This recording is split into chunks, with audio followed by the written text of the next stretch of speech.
வேப்பலை கிராமம் கோவிந்தாபுரம் ராமகிருஷ்ணன் பேசுகிறேன். எட்டாளிக்காட்டிலேருந்து 8 மணிக்கு ஸ்கூல் வண்டி வருது. கரெக்டாக இருக்குங்க அந்த அந்த டைமு. ஸ்கூல் பிள்ளைங்களுக்கு கொஞ்சம் நல்லா இருக்குது, சிரமம் இல்லாமல். இதுக்கு முன்னாடி ரொம்ப சிரமம் தான் இருந்தாங்கப்பா. இப்போ சிரமம் இல்லாத கொஞ்சம் ஃப்ரீயாக போயிட்டு வந்துட்டு இருக்காங்க, ஒன்றும் பிரச்சனை இல்லை. என் பேர் விக்டர் வெங்கடேஷ். இது வந்து அல்லான்கோட்டை, எட்டாக்கார போகிற வழியில் அல்லான்கோட்டையில் இந்த பஸ் விட்டதுனால எங்களுக்கு வந்து ரொம்ப யூஸ்ஃபுல்லாக இருக்குது. ஸ்கூல் பிள்ளைங்க, காலேஜ் பிள்ளைங்க ரொம்ப கஷ்டப்பட்டிருந்தாங்க, நடந்து போகிறதுக்கு இப்போ முடியாமல் அந்த ஆற்று தாண்டி போட்டில் ரொம்ப சிரமப்பட்டிருந்தாங்க. ஆனாலும் இப்போ பஸ் விட்டதுனால இந்த ஸ்கூல் பிள்ளைங்களுக்கும் இங்குள்ள மக்களுக்கு போக்குவரத்து இல்லாத ரொம்ப கஷ்டப்பட்டாங்க. அப்படி இந்த சூழ்நிலை பஸ் விட்டதுனால எங்களுக்கு ரொம்ப பிரயோஜனமாக ரொம்ப நம்ம முதலமைச்சர் ஸ்டாலின் ஐயாவுக்கு வந்து ரொம்ப நன்றி செலுத்தணும். நம்ம நன்றி செலுத்த நாங்கள் கடமைப்பட்டிருக்கிறோம். என் பேர் தேவிகா. இது வந்து வேப்பிலை தண்டா.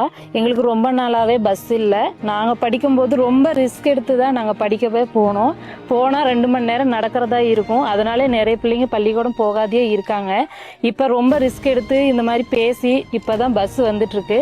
ரொம்ப பசங்களுக்கெல்லாம் ஸ்கூல் போகிறதுக்கு முன்னெல்லாம் ரொம்ப ரிஸ்க் எடுப்போம். இப்போல்லாம் அவங்களே ரெடி பண்ணி அனுப்பிச்சா அவங்களே பஸ் ஏறி போயிடுறாங்க. அந்த அளவுக்கு எங்களுக்கு பரவாயில்ல செஞ்சு கொடுத்துருக்காங்க. அந்த பக்கம் போகணுன்னாலும் படகு இருக்கணும், இல்லைனா ரொம்ப தூரம் 2 கிலோமீட்டர் நடந்து தான் அந்த ஊருக்கே போகணும். இங்கேருந்து ஸ்கூலுக்கு போகணுன்னா அந்த பக்கம் தான் நாங்கள் போகணும், படகு வழியாக தான் போகணும். இங்கே தண்ணி ரொம்ப ரம்மனதுனால ரொம்ப அலை அடிக்க ஆரம்பிச்சிருச்சு. ஸ்கூல் பிள்ளைங்கள நிறுத்த முடியாது, நாங்கள் படிக்க வைக்கணும்னு சொல்லி நாங்கள் ரிஸ்க் எடுத்து பிள்ளைங்களை அனுப்பிச்சோம். பார்த்தா ரொம்ப அலை அடித்ததுனால கவுந்துருச்சிங்க. நாங்கள் அந்த பிள்ளைங்களெலாம் காப்பாற்றி அதுக்கப்புறம் மனு கொடுத்த பின்னாடி எங்களுக்கு பஸ் வசதி வந்தது ரொம்ப யூஸ்ஃபுல்லாக இருக்குங்க. எங்கள் ஊர் ராஜேந்திர ஐயாவுக்கும் முதலமைச்சர் ஐயாவுக்கும் துணை முதலமைச்சர் ஐயாவுக்கும் ரொம்ப ரொம்ப நன்றிங்க.